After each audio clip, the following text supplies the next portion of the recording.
We're good? Thank you for joining us and welcome to the regularly scheduled commission meeting for Tuesday, July the 25th.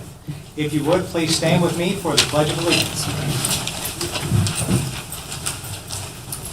I pledge allegiance to the flag of the United States of America and to the republic for which it stands, one nation, under God, indivisible, with liberty and justice for all.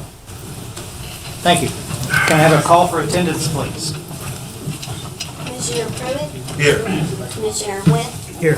Commissioner Bowles? Here. Commissioner Thomas? Here. Mayor State? Here.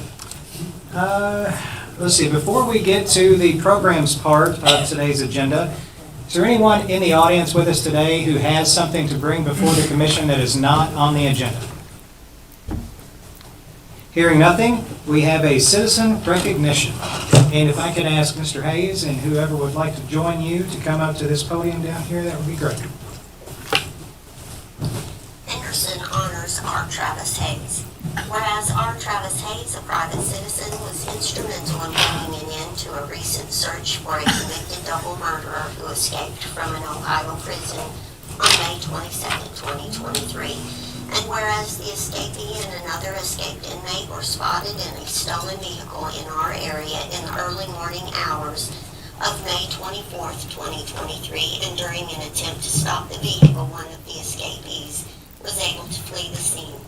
And whereas an almost 5-day manhunt involving 16 different local, state, and federal agencies, which racked up well over 1,600 man-hours, began. And whereas Henderson Police Chief Sean McKinney indicated that over the duration of this manhunt, there were as many as 5 boats on the water at one time, 3 aircraft operating from as far away as Ohio, and multiple bloodhound units from various agencies, as well as door-to-door patrols to check on residents. And whereas this all-out manhunt for this convicted murderer that captivated the nation and held the residents of Henderson hostage came to an end when you, while voting, spotted the escapee's body in the Ohio River. Now therefore, Bradley S. Staten, by virtue of the authority vested in him as mayor of the city of Henderson, does hereby offer our sincere gratitude to Mr. R. Travis Hayes for his actions and service by providing assistance to bringing this incident to a safe conclusion for our officers and residents of our community. Usually we have those read in person. Our city clerk, however, her voice is failing her, so she recorded it just a little bit earlier.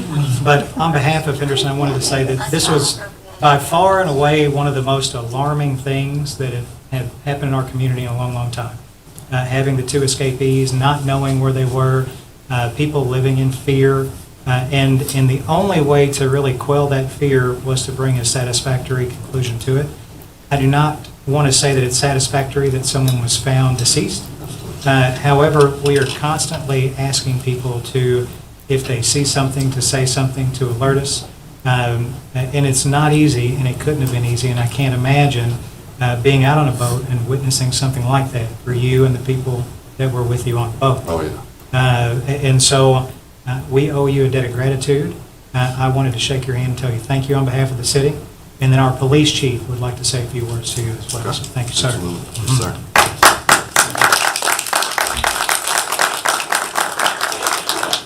Travis, I'd like to thank you for calling in and helping us bring closure to a long and detailed incident we had.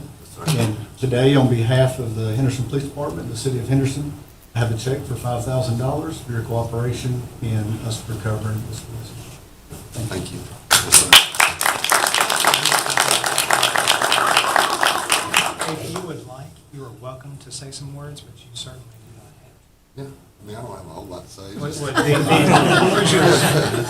mean, it was kind of, like I said, it was just good to bring some closure back to Henderson. I just moved back probably a month before that happened, and I hadn't been on the river for about 7-8 years. And my grandpa, Ralph Hayes, who used to be a city commissioner, we grew up on the river, so I've been a river rat since I was born. Never did I think something like that would happen with my 10-year-old and my 7-year-old kid out there, but like I said, my mom was scared to death. I mean, had her door locked, and it did bring a lot of closure to. I was just happy to be able to help out and stuff. We thank you, and we really appreciate what you did, Yes, sir. because like you said, your mom was scared. And, you know, people were joking, but they were scared. Oh, You know, absolutely. you get a lot of people joking, you know, people were getting scared in Henderson, and we're glad that you were able to bring closure to that. Yes, sir. Yeah, I finally got the kids back on the river last weekend. They've been having a rough time wanting to go back, you know, 10-year-old and a 7-year-old. They was kind of shook up about it, but we went out last week, went tubing, had a good old time, so they're back to being young river rats now, so. Good, well, we certainly do appreciate what you've done, and we certainly empathize with you and the kids for having to witness something like that. Yeah. But we're very appreciative that you did the right thing, that you let us know, and that the community could have some closure. Yes, sir. Thank you, sir. Yes, sir. Thank y'all. All right, next up on the agenda, we have a presentation about Big Brothers, Big Sisters of Southwestern Indiana. First off, I just want to say thank you. I brought T-shirts, but I don't think I brought enough. I didn't realize there were this many people. Rodney, I brought you an extra large. I wasn't sure if that was big enough or not. We've been working out. If you all need more, just holler at me. I'll bring you some more. So essentially, the reason I reached out to Nick was I just want you all to know we are here. Big Brothers, Big Sisters. When I taught at South Heights, I left South Heights in 2017. We had a pretty robust organization going. At that time, Rob encouraged all of the teachers to be bigs. I had a little, excuse me. Things happened, COVID happened, which kind of messed with everybody, right? And so, like a lot of organizations, we shrunk to what we knew, and that was Vanderburgh County. But I will tell you, I have been in the position now for a month, and one of my strong desires is to be a bigger footprint in Henderson, because this is where I've spent the last 20 years. It's where my kids go to school at A.B. Chandler, go to church at Chapel Hill. Almost 21 years ago, Rodney Thomas gave me a job. End of May 2003, my oldest daughter was due in 5 weeks. I was a stupid kid, didn't have a job. Rodney Thomas and Fred gave me that job, and I will tell you, it's relationships like that. It's relationships like coaching through Henderson Soccer Club. It's relationships coaching WKSA, coaching for the Lady Colonels. Now I'm back coaching South Middle School girls. I have always been a firm believer that connection should come before content in the classroom, and that's what I did for 16 years. And so when I was given this opportunity, May-ish, June-ish, something like that, I had to jump on it because spent 10 years in Henderson County, 4 years at East Heights, 6 years at South Heights. Then I became a principal in Morganfield. Then I was an assistant principal down in Webster County. And then my last year I spent at the Academy for Innovative Studies in Evansville, which is the alternative school. And my last year in education, I expelled 61 kids. Kids doing the very best they can with the skills that they have, coming from families doing the very best that they can with skills that they have, being raised by parents, and so on and so on. And I got tired of getting on the end and not being able to do enough in the school system to change the trajectory of these kids. And what I love about my organization is that we say we are defenders of potential, and we unabashedly say that we stand up for all kids. And so I want you to know we are here, we are back. We are looking very hard to grow our numbers. As of right now, we have 0 people in Henderson County signed up to be bigs. 75% of the kids on our waiting list are men. Another big passion of mine is that our boys are not learning how to be men. If you look at the statistics, a boy is about 7 times more likely to be expelled. 93.3% of prisoners are men. Boys are 3 to 4 times more likely to commit suicide. 80% of teenagers on Ritalin are boys. So there's another statistic that I just read yesterday, 30% of boys under the age of 25 live at home. So we have some major issues with our boys, and so we need men in this county and in my other 5 counties to really step up. So I come to you and to the city of Henderson to say, if you want to do something to change the trajectory of our boys, please reach out to me. I'm particularly, I've already, I'm going to build a strong coalition with South Heights and Ben Gate, because that's where I've got my relationships. But that's where I'm starting, that's not where we're ending, right? And so anybody that's listening or seeing this, or any of you all, if you know of any way that we can be connected to the community, we were at Ready Fest today, which was awesome. I got to see a lot of my old South Heights kids and give them hugs, and the moms and the dads that I had so many years ago. But it also, like, I don't believe in bad kids, right? I believe people are doing the best they can with the skills that they have. Kids only learn that through adults that pour into them. And so as an organization, we want to pour into Henderson. And so I just want you to know we're back. If you need anything from me, holler at me. You'll see me around town. Any questions that you guys might have? I'd just like to say, I'm proud of you. Thank you, bud. You've come a long way. There's no doubt. This organization's going to be good hands. Thank you. Really am proud of you. Thank you, Rod. Yeah, I would echo. I'm familiar with the organization. When I went to University of Kentucky, I was able to, I guess, mentor a child a couple of years at an undergrad, and it was I thought he learned a lot from me, stupidly, but I learned a lot more from him along the way. So it's a great experience. So anybody that's listening, I would definitely encourage you to get involved. 3 kids of my own is kind of hard now, but certainly anything we can try to do to lend you assistance to try to find people to try to mentor these young youth, we would certainly, I think, welcome the possibility of. And I'll say it only takes 3 hours a month. That's all we ask. 1 hour, 1 year commitment, 3 hours a month. I will say this, we have an ask. We need a spot in Henderson where one of my ladies can come over and meet with people. A desk, a closet, a table, something to where my young lady can come over here and meet with parents, because as you know, I don't want to ask my parents to drive to Evansville. Let's meet them where they're at, right? And so anybody listening, anybody out there's got any space that they could lend to my organization, that'd be wonderful.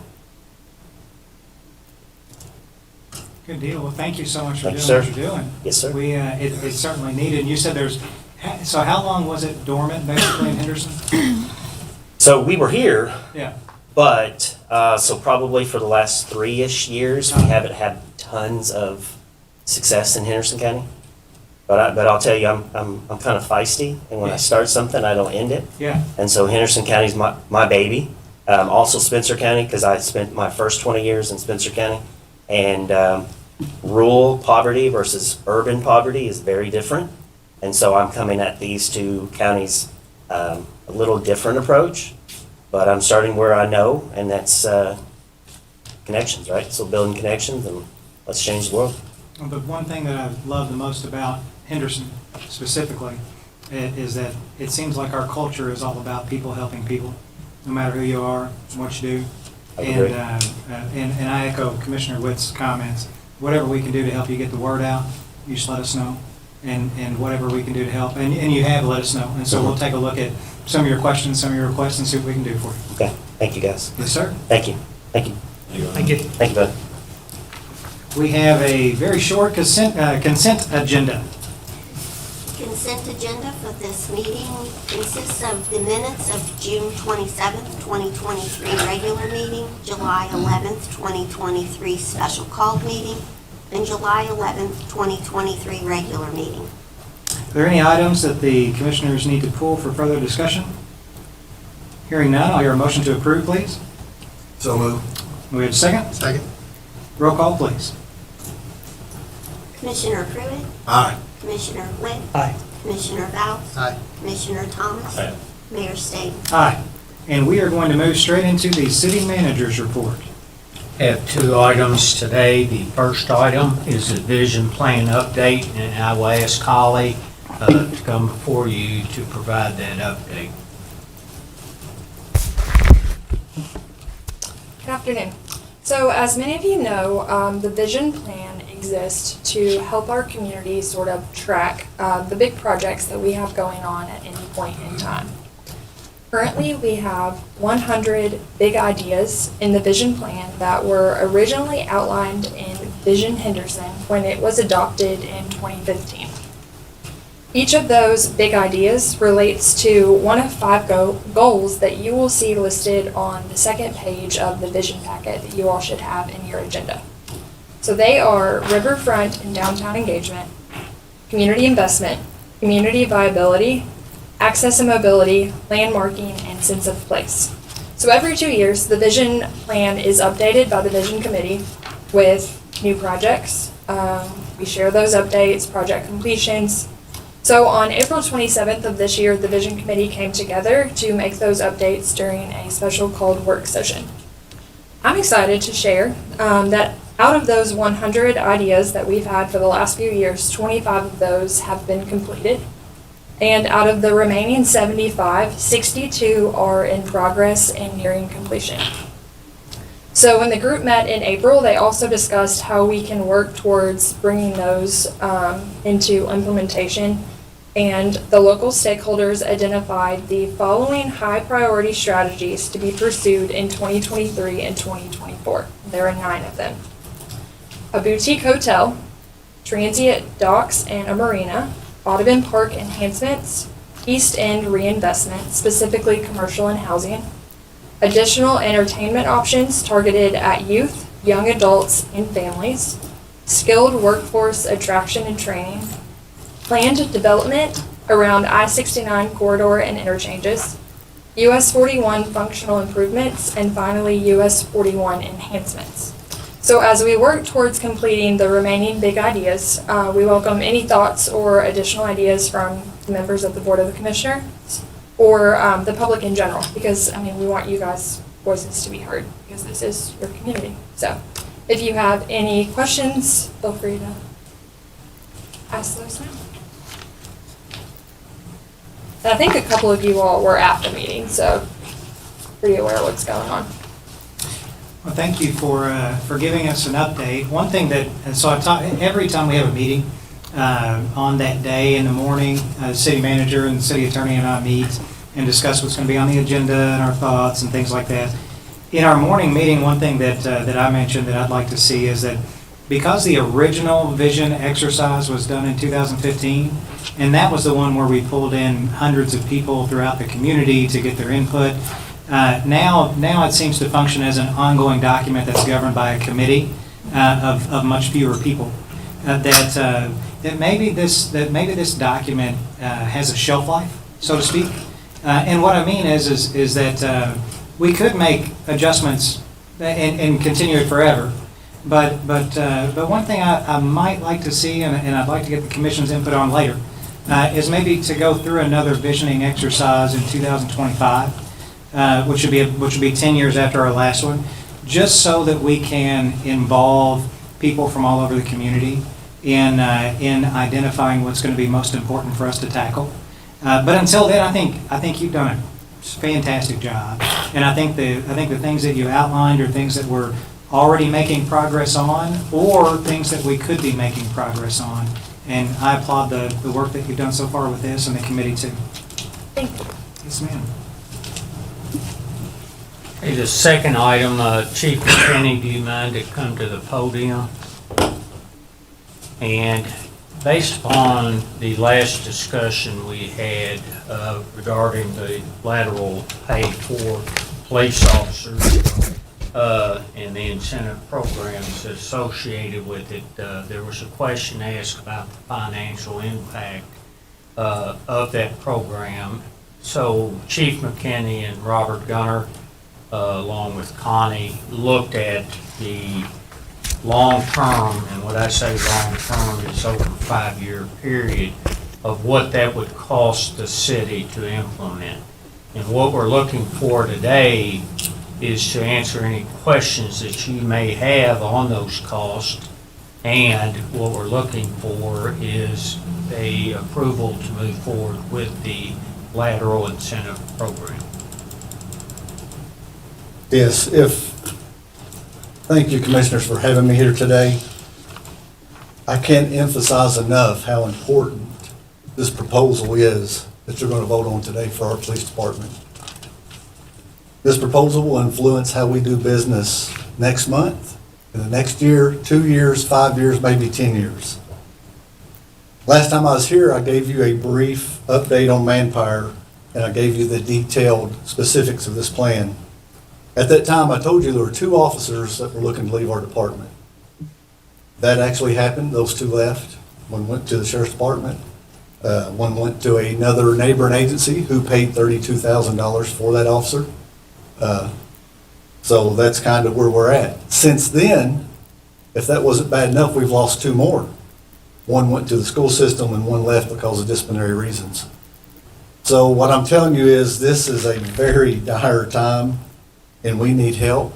We need to slow down our officers from exiting. Just a quick reminder of the parts of this plan. The lateral pay plan will pay up to $15 for a qualified police officer from another department to come to our department. Up to $15,000? Yes. You said $15. What'd I say? You said $15. Yeah. I didn't think we were gonna get too many people with I said, that. I'm on board. I was gonna just ease into it. Yeah, 15,000, I'm sorry, I misspoke, for sure. So up to $15,000. The goal is to bring in 4 officers immediately. We need 4 officers that quick. The other part of the plan is our longevity retention plan. This is also very important. Not only do we need to bring people in, we need to keep the people we have. I spoke with Robert about our plan, and what that is, you would get an incentive based on your years in grade from year 3, 6, 9, 12, 15, and 18. And hopefully, once they get to year 18, we'll have them for a while. That gives an officer, not even an officer, a sergeant, a lieutenant, something to look forward to, just a reason to stay. One-time pay incentive, it's very important that we do that on the front end. I'd like where we're at now to get the first pay incentive to happen this year. I don't want to wait till January of 2024. I'm not sure what we'll look like in 2024.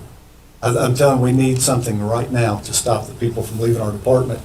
And the other one would be the retiree incentive. Currently, we have 7 retirees. That's a lot. And they do a lot of special functions in our department.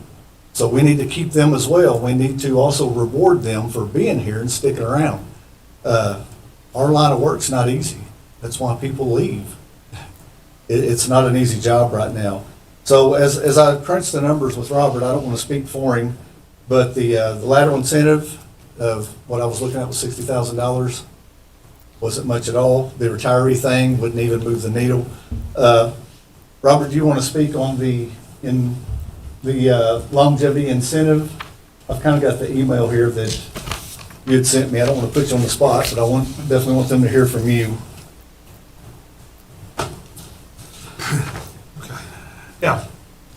What I tried to do was anticipate what the maximum cost would be, our highest exposure, and average that, because it's once every 3 years. So if we were fully staffed and everyone got this, we're looking at a pension of $187,000 a year.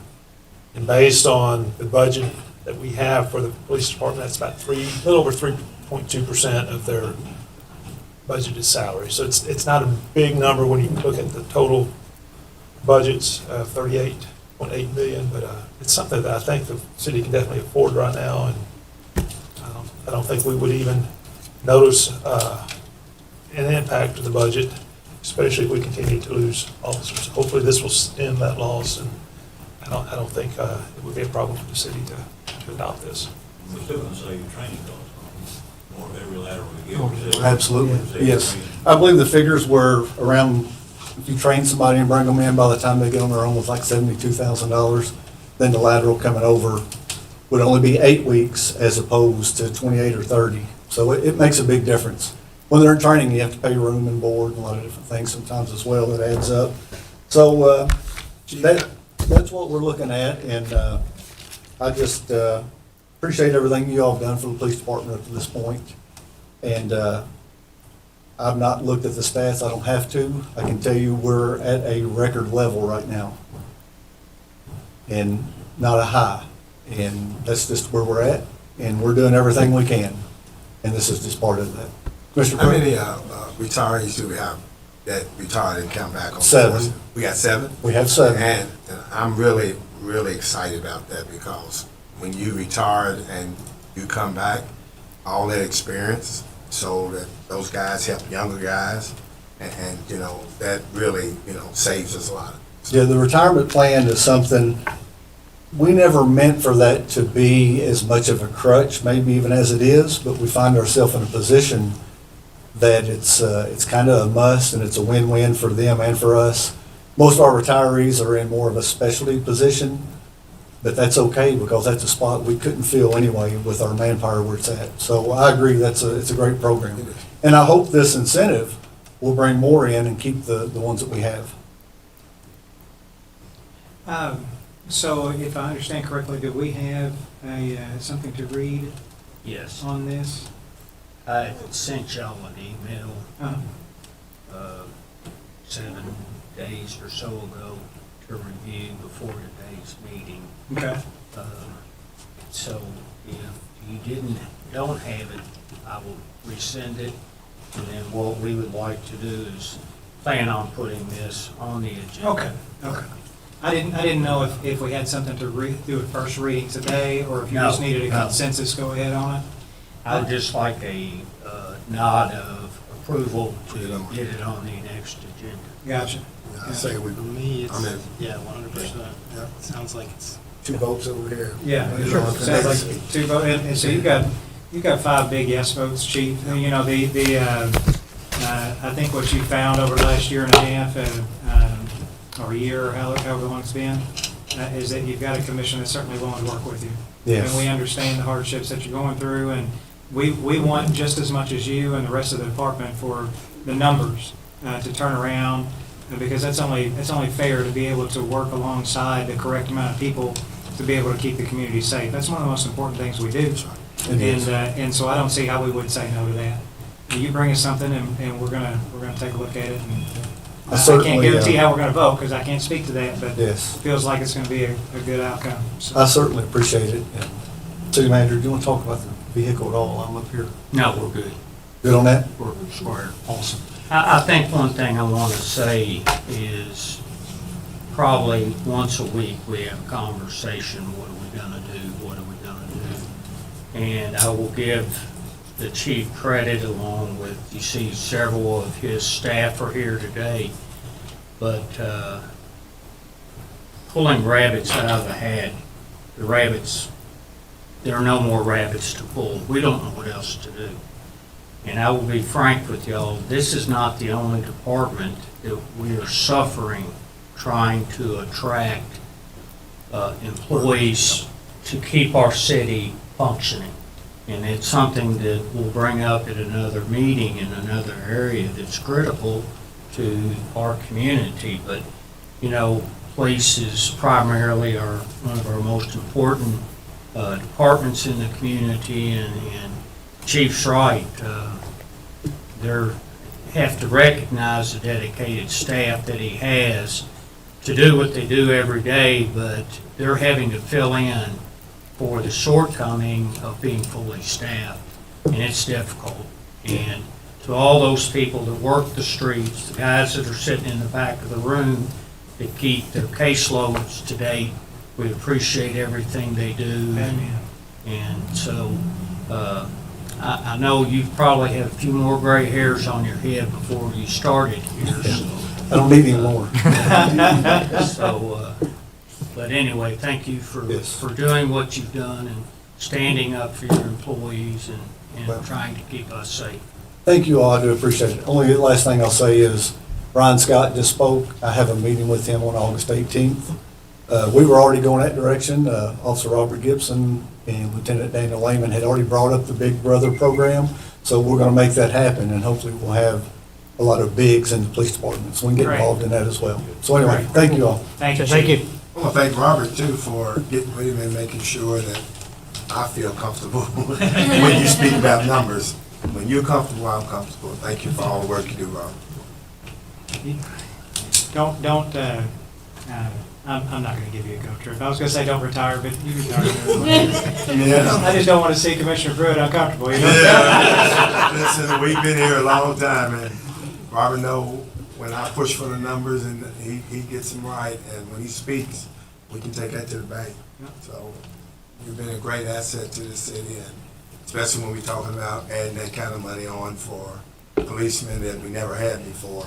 You know, we need to know that we can afford it and it doesn't put a strain on the budget. So thank you for all that. Anything else to add, Doug? No. All right. Well, we're going to be in need of an executive session, but one thing I'd like to do before we do that is to make sure that we get the commissioner's comments out of the way before we do that. So I'm going to start with Commissioner Pruitt. Do you have anything Yeah, for us? real quick, I just want to thank all the police officers, everybody, Trace, city manager.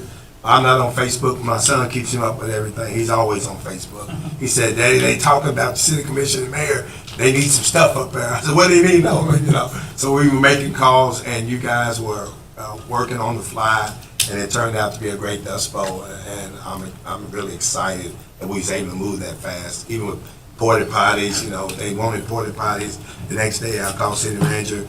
They were putting them up there. I think he got with Tracy, and we had them up there, and people were using them. It was really great. So I really thank you guys. That's all I got. Deal. Commissioner Witt. Nothing to add. Commissioner Bowles.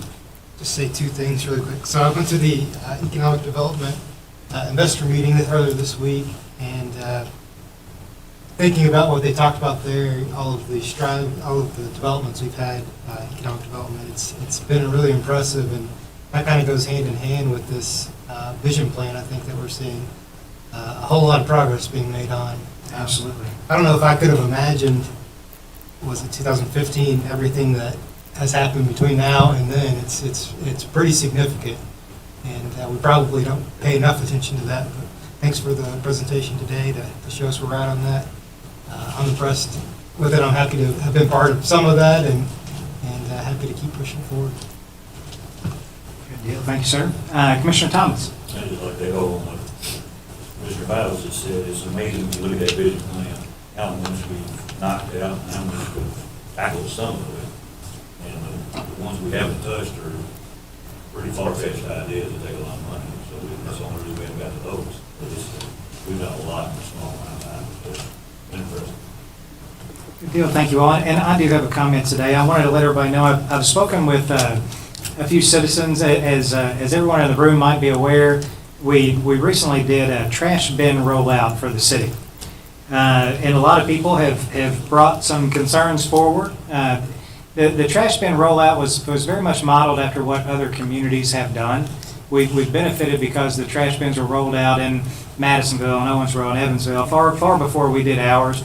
And so we had something to go off of. But I did want to say that there was one concern that has consistently come up over the last couple of weeks that I wanted us to take a look at addressing. And I spoke with David Steele, and also spoke with Buzzy before the meeting as well.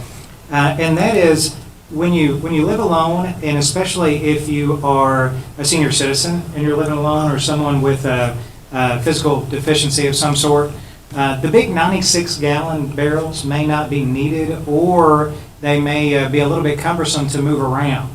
And so some people have asked why we did not offer two different sizes of bins. We did that when we did the recycling program rollout. That's why you see different size bins for the recycling program. And so I spoke with David Steele, and he agrees that that is something that we can address. It may take a little bit of time because we've done our rollout. Most everybody has their trash can. We're still working through a few things with that. And so once we get to a comfortable spot where we're sure that everybody has one and we've got the program up and going, I do think that David Steele and his department are going to then open up a few-week period where people can request the smaller bins, and then take a count basically, and have one big order of smaller bins for people who find themselves living alone, not producing very much trash, and who might find it a little bit difficult to roll that big bin down to the end of into their driveway. And so I did want to at least let everybody know that we are looking at that and taking that very seriously, and seeing what kind of solution we can come up with. It's not going to be a quick one. It's not like we're going to take orders tomorrow and you're going to have the next day. But sometime throughout the rest of this quarter, throughout the rest of the summer and on into early fall, take a little bit of time logistically. It also takes a little bit of time to have them manufactured and brought in. Then we can take those, exchange them out for the big ones, and we can keep the big ones as spares for when we have failures or a need for repairs for the bins that are already out there. So just wanted to make the commission aware that we are looking at that, make the people aware.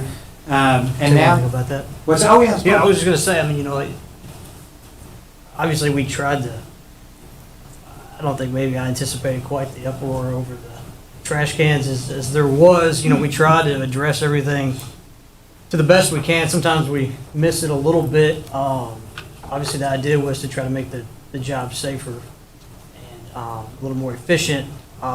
You know, but I think it kind of highlights the importance of trying to be active as citizens, to try to follow government, to try to, you know, I appreciate the news being here. We try our best to try to get the word out.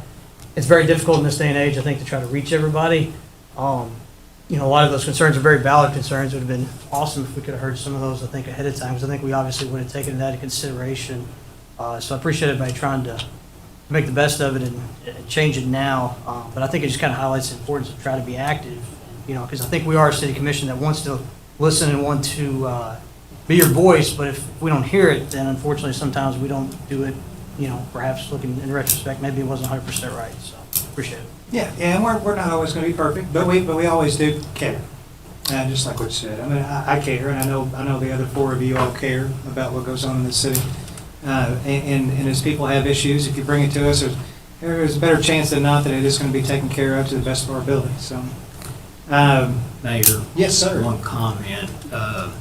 David Steele has done an outstanding job rolling this plan out, dealing with the numerous phone calls, dealing with questions that we have.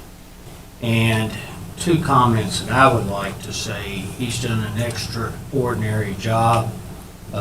He's addressed, I've had positive calls where he's answered tough questions. He's been very professional about it. The other comments that I've gotten is that our community looks better already by having these containers out. And hopefully, with that being said, that we can have a cleaner city. We can work through some of these minor issues. It won't be a problem. It's not going to be a financial issue to address this.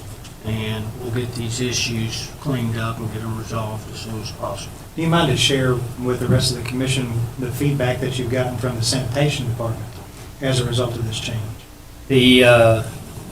As y'all, and I have to repeat myself, but that is one department we're struggling to keep staffed.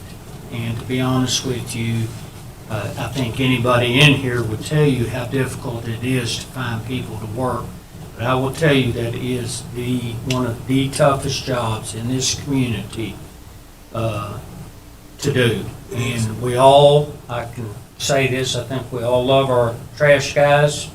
That's why this has been so sacred to our community, is because of that. And, you know, it's a struggle to fill those positions. But I told David today, he was sort of at his wit's end, and I said, look, in my 15 years of being here, this has been one of the biggest things we have ever taken on in this community. And people don't realize how important trash really is to everybody.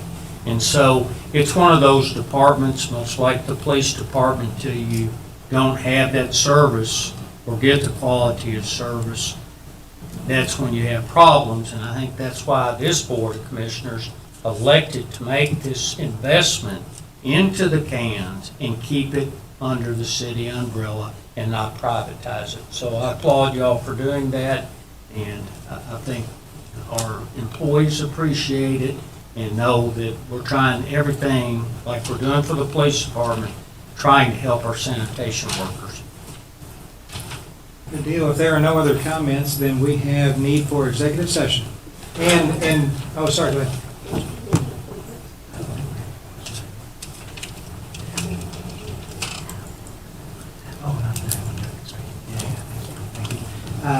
Are we coming back with action, Don? Depends. Okay, and there is a chance that we will come back with action after the executive session. I move that commission go into executive session for purpose of discussion of proposed litigation against the city of Henderson pursuant to KRS 61.810, paragraph 1, subsection C. Do we have a second? Second. Roll call, please. Commissioner Pruitt, Aye. Commissioner Whit, Aye. Commissioner Bounce, Aye. Commissioner Thomas, Aye. Mayor State. And if we could have everybody except for the commission and immediate staff leave this room, I think we'll do the executive session. Are you?